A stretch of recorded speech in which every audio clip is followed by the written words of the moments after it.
Be ready start या देशामध्ये काही वर्षापूर्वी जे होण्याची आवश्यकता होती ते काम आम्हाला आता करावे लागत आहे. नद्यांना धरणे बांधावयाला आजपर्यंत थांबावयाला हवे होते असे मुळीच नाही. ती याच्यापूर्वीच बांधली असती तर फार बरे झाले असते. आज काही बाबतीत आम्ही पुढे गेलो आहोत, पण ही साधी प्राथमिक गोष्ट राहून गेली आहे.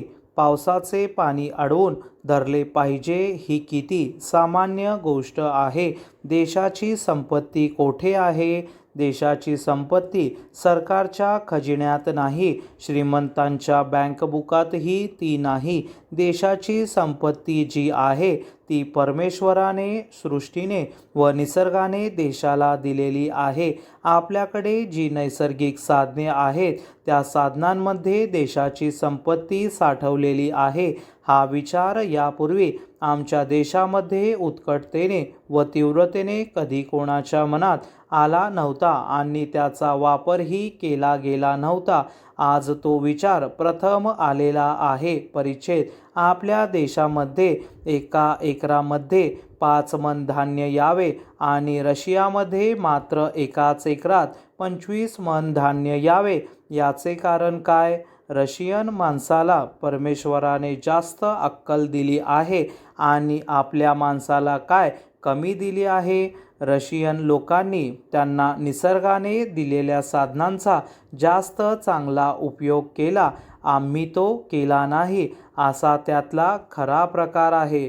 तुमच्या आमच्या देशामध्ये नद्यांना किती महत्त्व आहे हे सांगावयाला नको. वर्धा जिल्ह्याचे नाव वर्धा काय आणि तुमच्या गावाचे नाव वर्धा काय? नदी वाहते म्हणून वर्धा, दुसरे काही कारण मला तरी दिसत नाही. अनेक मुलुकांची नावे नद्यामुळेच पडली आहेत. नद्या हेच आमचे जीवन आहे. आपण सर्व नद्यांना लोकमाता म्हणतो. या लोकमाता नसत्या तर लोक कोठे राहिले असते कोण जाणे. परिच्छेद: नद्यात नवजीवन देण्याची जी शक्ती आहे त्यातून आमचे जीवन निर्माण झाले आहे.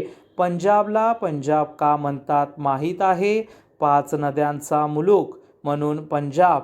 आमचे सर्व जीवन नद्यामध्ये साठवलेले आहे. पाण्याला जीवन म्हणतात.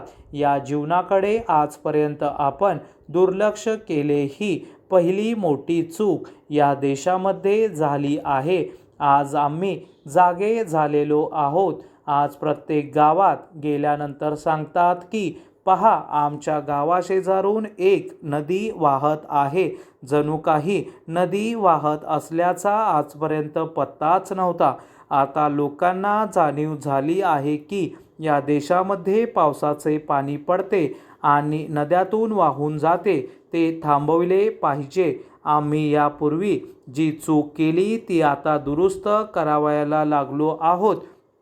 निसर्गाने दिलेल्या या पाण्याचा उपयोग लोकांचे जीवन समृद्ध करण्याकडे आम्ही आजवर प्रयत्न कधी केलाच नाही. परंतु आज आमच्या लक्षात आल्यावर नद्यांच्या धरणांच्या कामांची चढाओढ लागलेली आहे. परिच्छेद: त्यामुळे सगळा भारत देश ज्यावेळी पाऊस नसेल तेव्हा याचा पुरेपूर वापर केला जाईल. अनेक संस्था या कामासाठी पुढे येत आहेत.